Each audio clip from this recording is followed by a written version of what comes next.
contract that we've entered into every year. The only difference in this one is it is about possibly $8,000 less than what's been in the past. They've dropped it down to $5,895, and it's totally controlled by TDOT and non-negotiable. I make a motion to just get out of the grass cutting business. I'll second that because it's costing the city about $40,000 a year for, to me, it's the state's, it all be the state's responsibility to keep that exit one looking nice. It is going to be the state of Tennessee. When we vote on that, Mr. Hyatt, if you don't mind, as Paul Harvey says, would you mind telling the rest of the story now? We have. How many times are they going to cut it? They probably will cut it about 5 times a year, or less, 4 or 5, and we put it out for bid and got one bid, and so that's what we feel like we need to put it out for bid. So I think if you really have zero control, I understand what you're saying, I obviously do, but you really have zero control at that point, they don't. But Now, if the location might prompt them to do something different. You know, since I've been on council, we've done this. We've had to buy a new mower just about every year for down there. It's around $25,000 plus. You know, I know we're paying employees. You really, I don't guess you can probably count that because they're going to be getting paid wherever they're at, cutting so. But and that's figured in. But and I think those guys will do a good job. But if we can cut the mowing down, it costs us much time. Wildflowers like we were talking about or something, that might help, but, you know, on the bid that we got here, that's about what I've talked to a couple of people, it's going to be the outright every time we cut, that's what I did. Say something like that. State's contract where they're required to cut 4 times a year. And the wildflowers, I've seen a lot of the wildflowers up north high school, Florida, and west, when they grow, we go with them and it's covered. My comment would be, I understand it is an expense. We've broken some mowers and had other issues. I'd be very disappointed if we lose control of the ability to keep our exit one clean and keep it mowed. I think you'll see.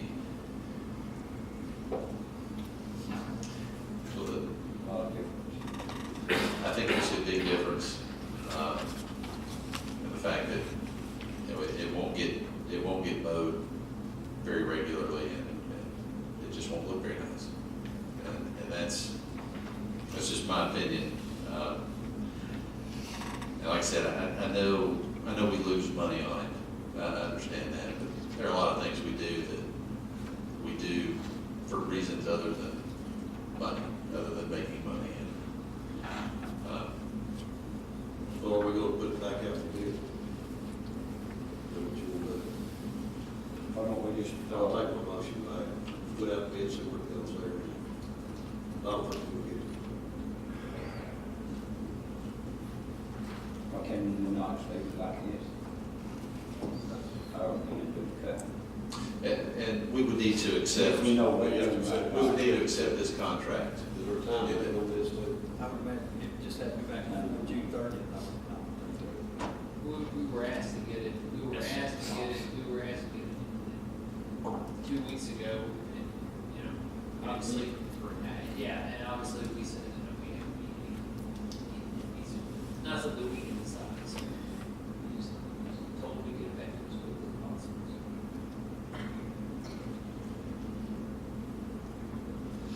But I'll withdraw my motion to vote, we put it out for bid again and bring it back for approval. Okay. Okay. Motion withdrawn, second withdrawn.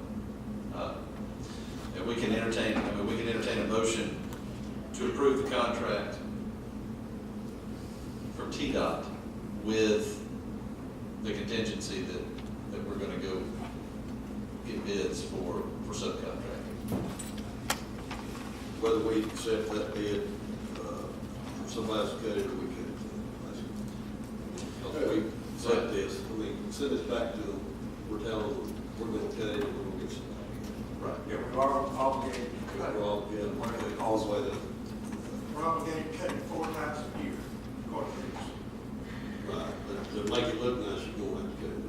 Right. But then we've got the option, if we want to put it on 4th of July weekend, cut it that week before, so 4th of July weekend. Exactly, and the ability to cut it before a big event or whatever is going on, right? But I do have to say one thing. I was in my doctor's office the other day, and I had about 8 different people come up to me, tell me how great exit one looked. I was really proud. They said that East Ridge had pride in their exit one, because they know when you get to exit one, it ain't gonna look like one. Well, I can't be blank, they, anyhow, something like that.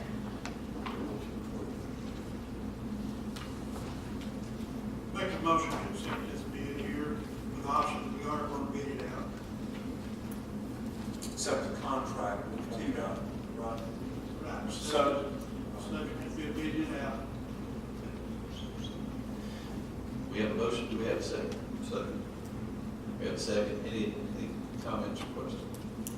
Yeah, if I'm not mistaken, I think I read there where the bid was only advertised like one day in the paper. I would suggest that it be advertised certainly more than just one day. Can it be sent out to lawn care, I mean, look up some lawn care services and just send out a bunch of them? Yeah. A lot of people might may not look at that, you know. That's just in the paper, but it's on the website. When I put it on the website, You look like you want to say something. No, just in addition to the website, we can put it on, we have a vendor registry contact. It connects us with people that do landscaping. If they sign up as a vendor and we put something up that requires that service, it shoots the contract, and we can plug that in again. It seems like every month we get thousands of new people that sign up for vendor registry. So it's already large, but it's always growing. We can also target that, try to solicit some prospective vendors. what about the paper too? Also in the newspaper. Yes, sir. Yeah, Hal, I also noticed that under the standard terms and conditions, only the agency, I mean, the department may terminate this contract because it doesn't say anything about the agency. That's odd. Right, it is. Is that odd? Take it or leave it. Yep, it's all or nothing. It's your sign, it's your sign. But we got 3 years.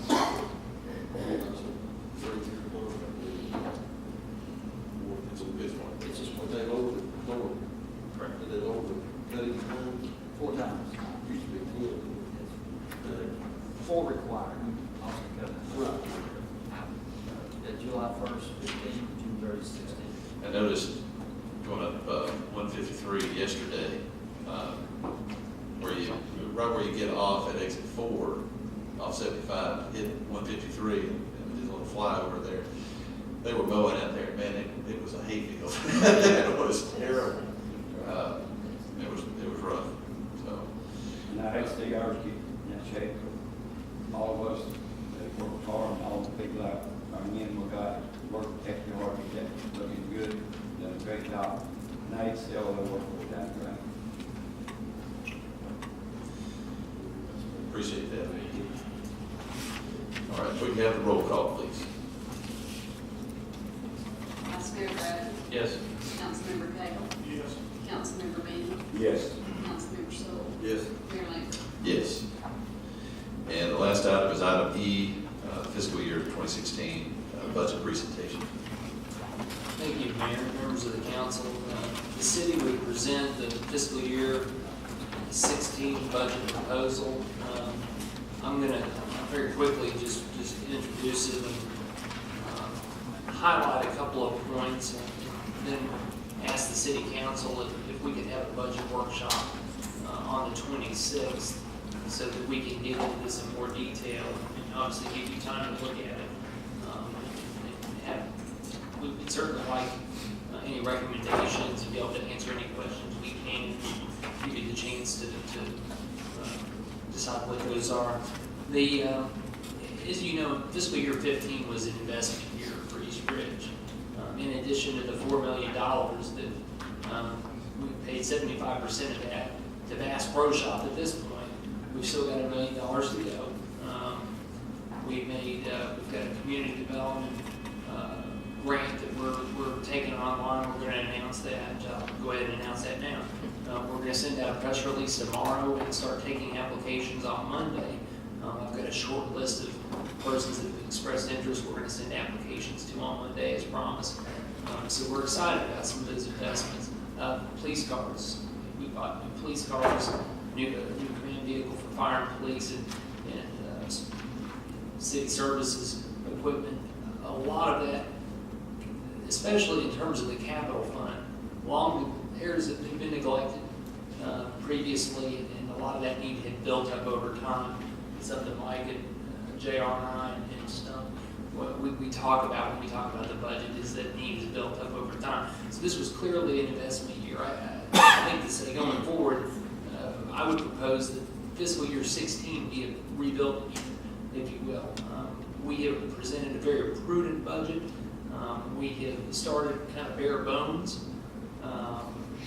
General fund, we do anticipate, and this is a conservative estimate, which is exciting, but we do anticipate more local taxes next year to the tune of $216,000.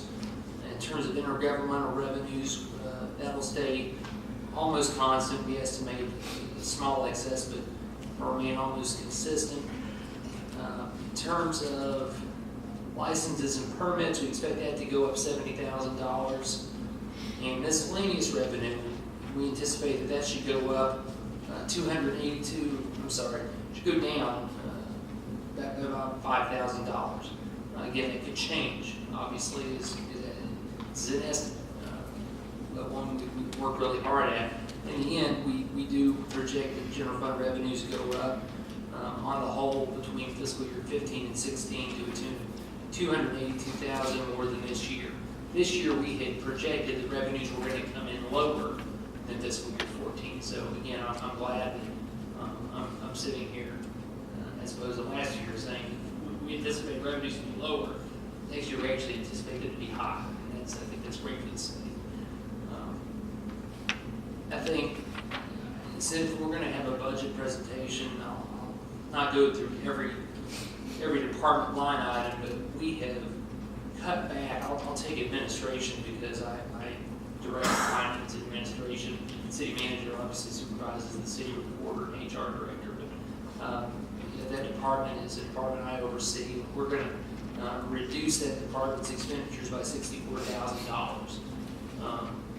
We've done that not only by reducing the number of employees, and we were able to do that because of efficiencies that we're going to enjoy through the use of technology and some other new processes that we've deployed. I'm going to skip ahead to page, if you would, to the end of the general fund on page 29 to 38. Obviously, the general fund is the longest part of this budget. I'm going to talk a little bit about the fund balance for the end of the year. And as you know, $1.5 million when we agreed to provide Bass Pro with incentives, the $4 million incentive, 1.5 of that was going to come out of the city's revenue, the city's reserves.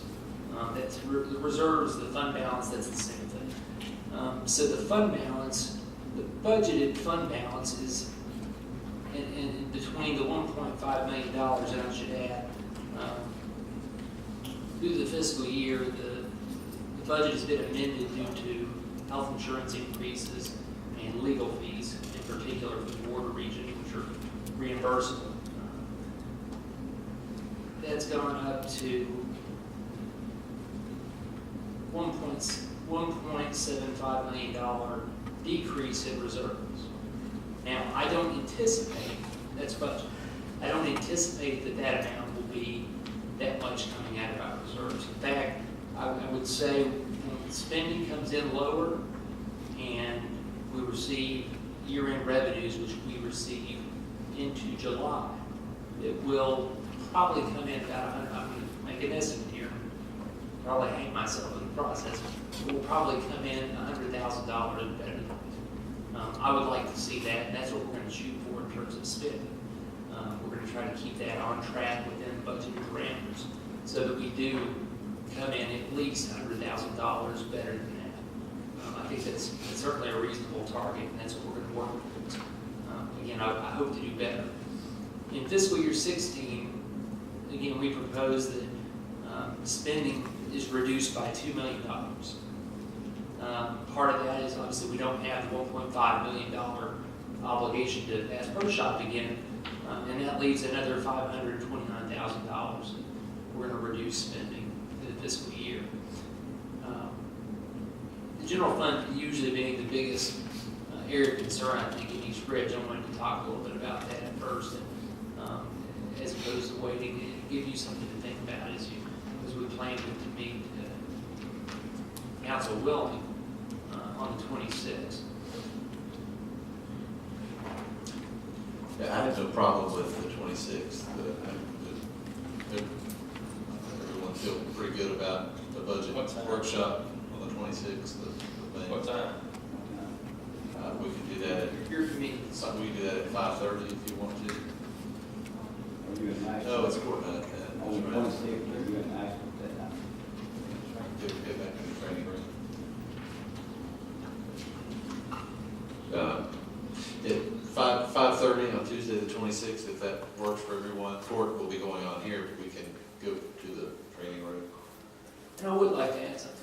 As you're going through the budget, if you have any questions, I think most of you have my cell phone number and you all have my email address. Please feel free to reach out to me if it's a concern, a question, an idea. We're here to carry out the budget the way that you would have us do it. So we set those priorities that you would like to see in fiscal year 16. So please, I'd certainly appreciate your input. I think I speak for staff when I say that. So I look forward to hearing from anybody over the next week. I went through it like quickly and looked, I noticed there's, how much pay raise are you plugging in? At this point in time, we haven't plugged in anything. This is kind I of, just seen it go up, so. yeah, this is the bare bones budget. Insurance went up slightly, workman's comp insurance and some of those other I'm asking insurances. about salaries. At this point in time, there are no salary increases in this budget, sir. Okay, You proposed that. That's something that the city council, we would discuss with the city council and take your advice on that. so that meant any, We have not increased any salary in this budget for not one individual citywide, sir. Just as a start, I'll just kind of follow that up with, to me, that gives us an honest starting out point. We've gone really conservative in terms of the spending plan, and there's probably a couple of areas we might cut a little bit more should the council determine that's the best thing to do. But I wanted to be as conservative as possible in budgeting expenditures, even revenues. I think you have to be careful with revenues because you want to have, you need to spend that money, therefore it needs to be accurate. It's not enough just to say, well, I know what it's going to be, but I'm going to come in 5% lower to make myself look better at the end of the fiscal year. I mean, you can be conservative, but you still have to have an eye towards accuracy, and I think we've accomplished that, especially using multi-year trends, and that's something we've not done as much in the past. We've done that this year. Again, they're estimates, but I'm confident about the estimates. I think, especially in terms of revenues, the next year's going to be a better year, like this year was going to be a lower. One thing you need to look at is that the green column that you see for FY15 is through 4/30. So if you compare the proposed to that, it looks like we went up and stuff, but that's just through 4/30. So still got another quarter to go, about 2 months. so my next question is something that you all face in Christmas time, and I still see 0 here at O. So, y'all said y'all were going to address it at budget time. Right now, and now's the time to address it. Now, so, Yep, it's up to you. Because last year we didn't put anything, and we will address that. That's one thing we would ask, is for y'all to consider that as we go forward, because we all, Consider what? the bonuses Christmas that y'all bonus. put in, we talk about not doing it July 1st, and then it gets to December 1st, and we said we need to do it, so it might be something we consider and go Didn't forward. we give a raise? We gave both last year. Get both. Okay. But I just noticed the zero here, and if we want to put it in, let's put it in now, let's don't wait for December. Exactly. Makes it easier on us as we're predicting spending and revenues, trying to match those together. It does make it easier, sir. All right, well, we have some good reading material in the next 12 days or so. Yes. All right. I'm retired again. All right, thank you all for being here this evening. Be careful on your way home.